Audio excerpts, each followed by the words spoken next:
Hey, and welcome to Matt and Jess TV. I am Matt Roast here with Jessica Bun Bun. This is our reaction and review for Under the Bridge episode 4. Mhm. If you notice a slight change in energy at the start of this video, it's because it's hard to be like really enthusiastic after watching this because I think this is a really difficult episode. It was really hard for me to watch.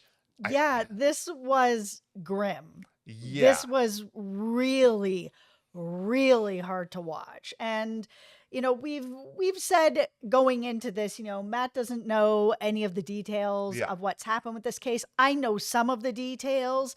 I knew this detail of what Arena ended up doing to her dad.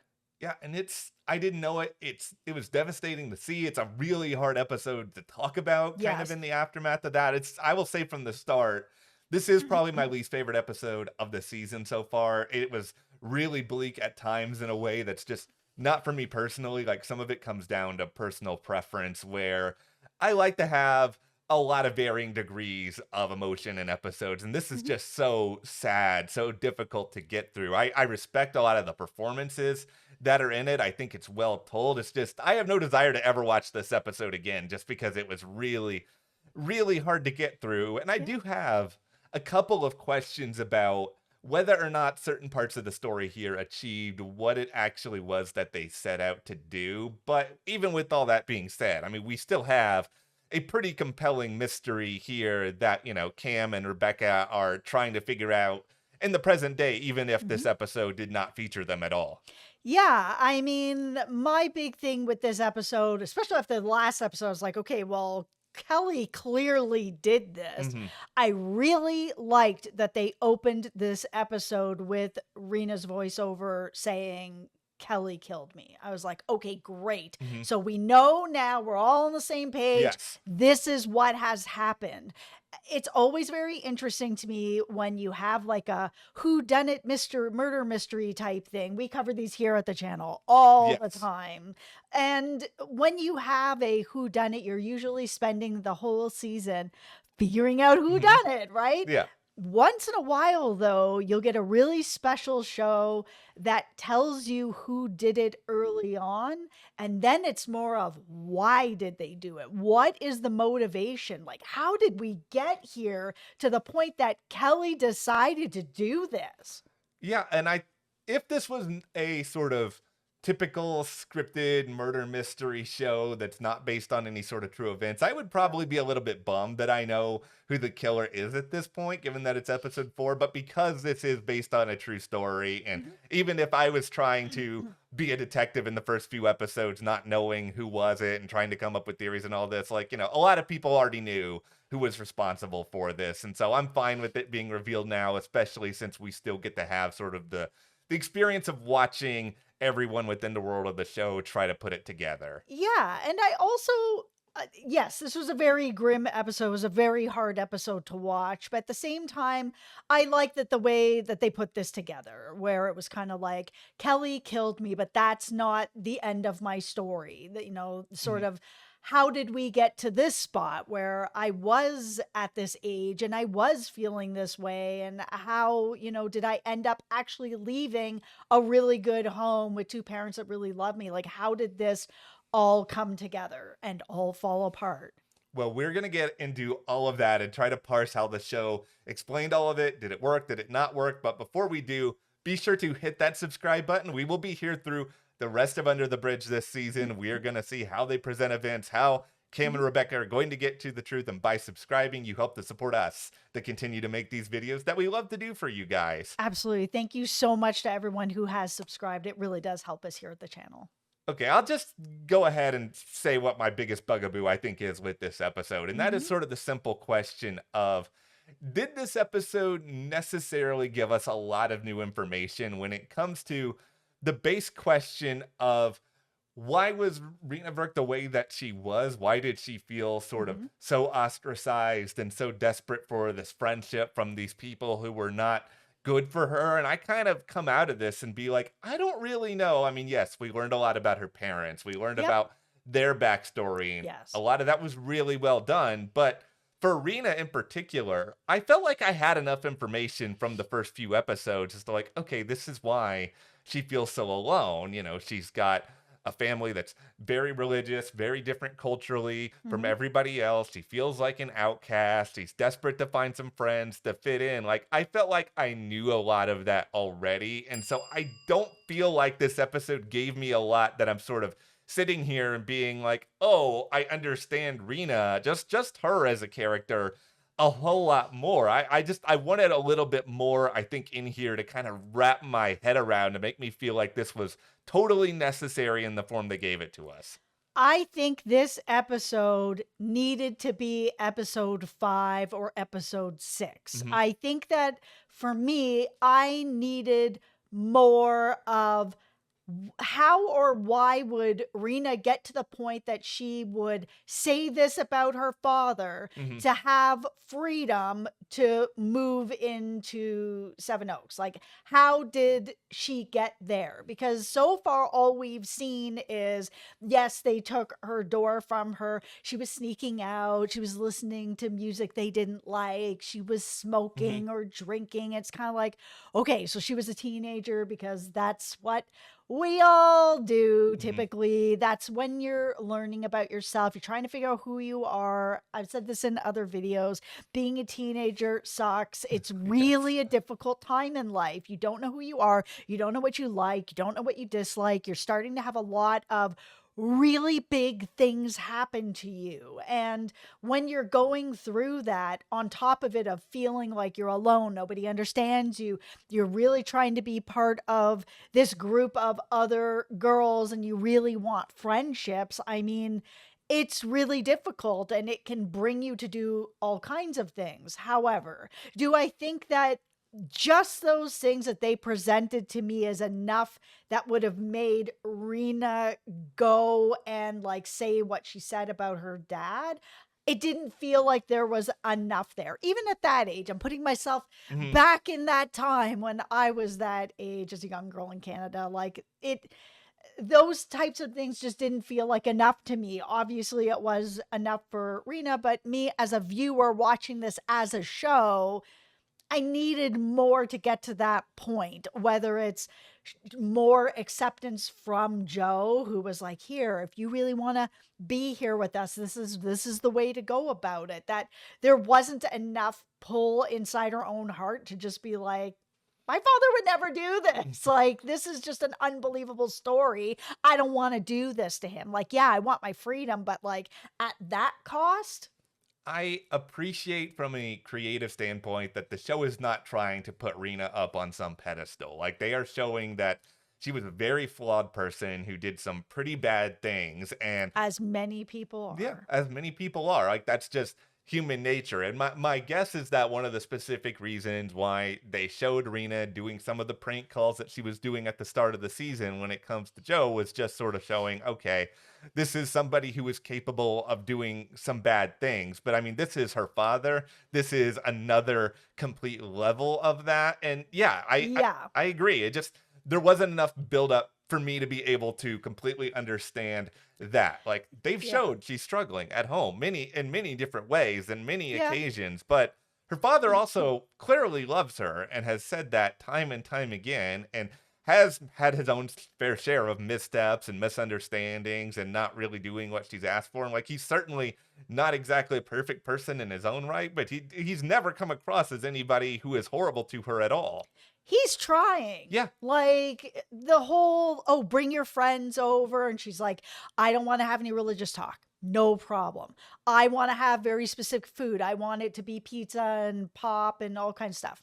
No problem. Yeah. Like, we're going to make sure that your friends feel comfortable here so that you also understand that we're trying here. We're trying. We want to meet them. We want to know who you're hanging out with. Just Yeah. kind of bridge the gap here. Like, her mom was a little less at first, but her dad was like, we're going to do this for you. He's not an unreasonable guy. He wants his daughter to be happy. He just also wants to know the people that she's hanging out with, which is pretty typical for most parents to be like, yeah, you can go to Jack's house, but I need to know who Jack is. Mhm. So, when you go there, I know where you are.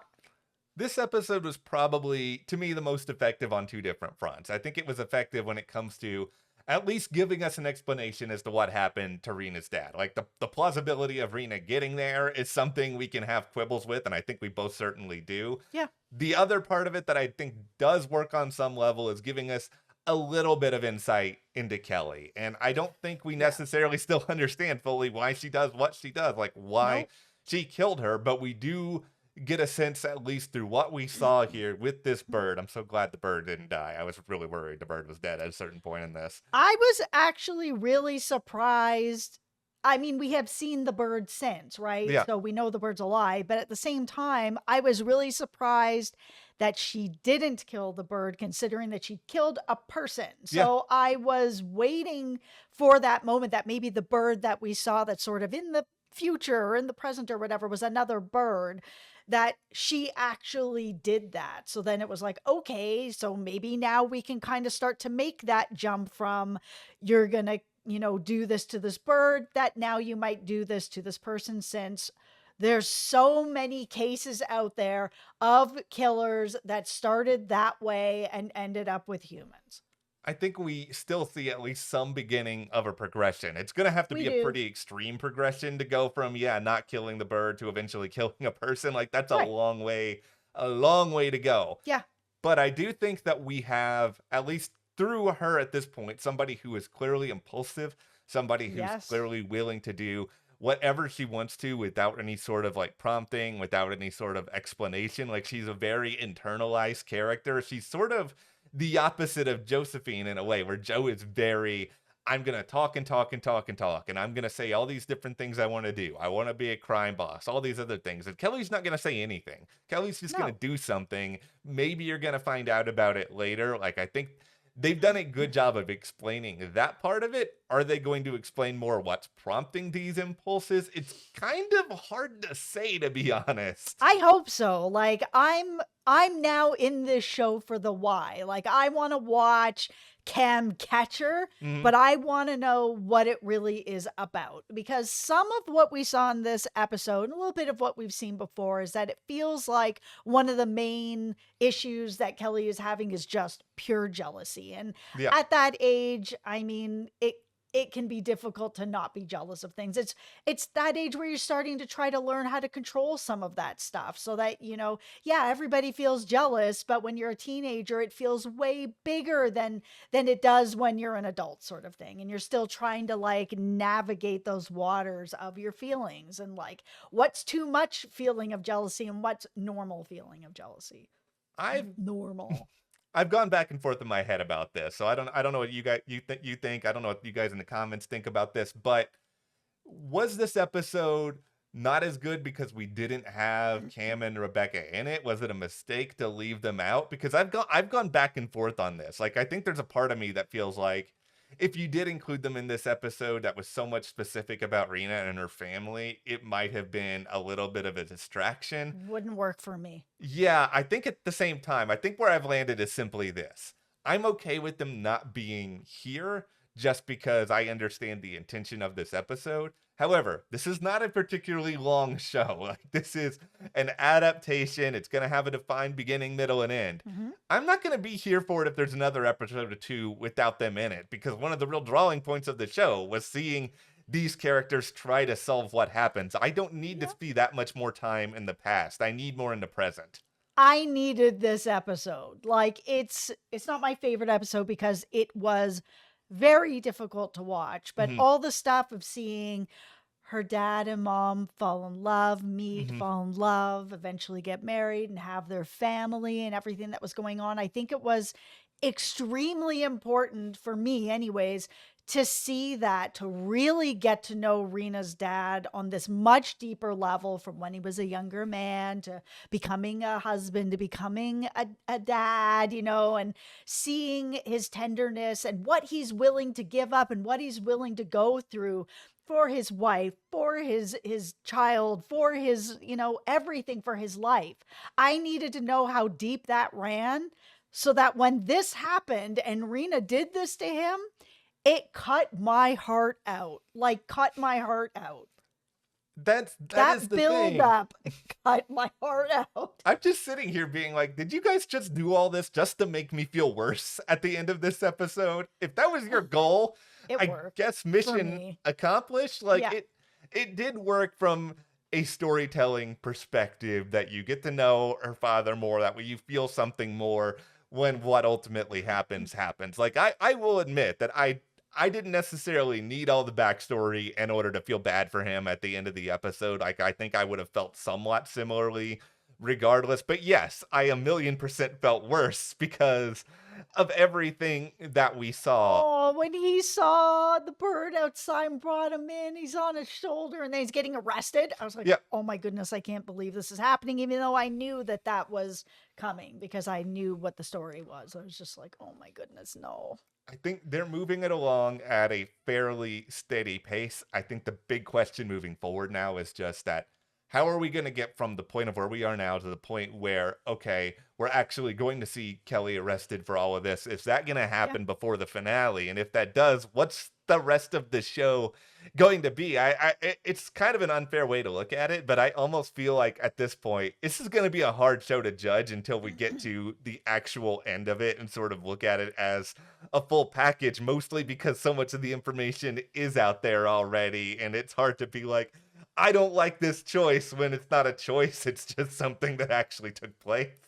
I really like that they're giving us something different. Like I said, we cover a lot of murder mystery here. Most of it's fictional, Yeah, some of it's based on true events, stuff like that. But like, we cover tons of this here. yeah. And a lot of it is very much like, oh, we're at the beginning, there's this murder, we go through it, who did it? Last episode, we figure it out. I'm really interested in this show even more now that they started this episode with Kelly killed me. I was like, oh, okay. So we still have this many more episodes left and we know who did it. So what are you going to give me? I'm very excited to see where they're going to go with it. I like this episode more than you did. Yeah, I probably. just think that the placing of this episode didn't work as well as it could have. I feel like there should have been another episode that focused a little bit more on Reena and her parents and that build up to the point that she would do something like that. And then we get this episode of the background of the father and the mom and their family so that you get that heart punch at the end of it. Yeah, I think at the end of the day for me, some of it just comes down to I have a really hard time when things that are this bleak and this difficult. Oh, it's grim. Like even the episode of the bear fishes, which is not anywhere near as grim as this, but it's still really sad and difficult to watch. Like I love the bear. I will never watch that episode fishes ever again just because It's it was tough. it was too tough for me to get through as a viewer. That's just my own personal thing, but I do think that there is still a good mystery left when it comes to how and why. When it comes to Kelly, I think it works for this show that we got that information, but I'm glad that they still have some things that are lingering. It gives us something more to talk about. Yeah, I mean, we know that Rena's at Seven Oaks now, but like we know that she's eventually going to get out of there and she is Yeah. going to end up back home again. So like how does that happen? And how does her relationship with these girls build or still kind of end up in the same spot while she's there? Or does it grow really, really tight and then when she leaves, she's just brokenhearted again because it's like, well, you're not here hmm anymore. You're not part of it anymore. You're back with your happy family. So goodbye. Like, that's how the feeling is. Well, we're so excited to get into the rest of the season and see exactly where this goes, how the rest of the story is told. So be sure to hit that subscribe button so you guys don't miss any of that. And you can also click that box right there if you want to watch our most recent Under the Bridge review. Also, thank you to our patrons for your Thank you. support. We appreciate that so much, and we'll see you here next time.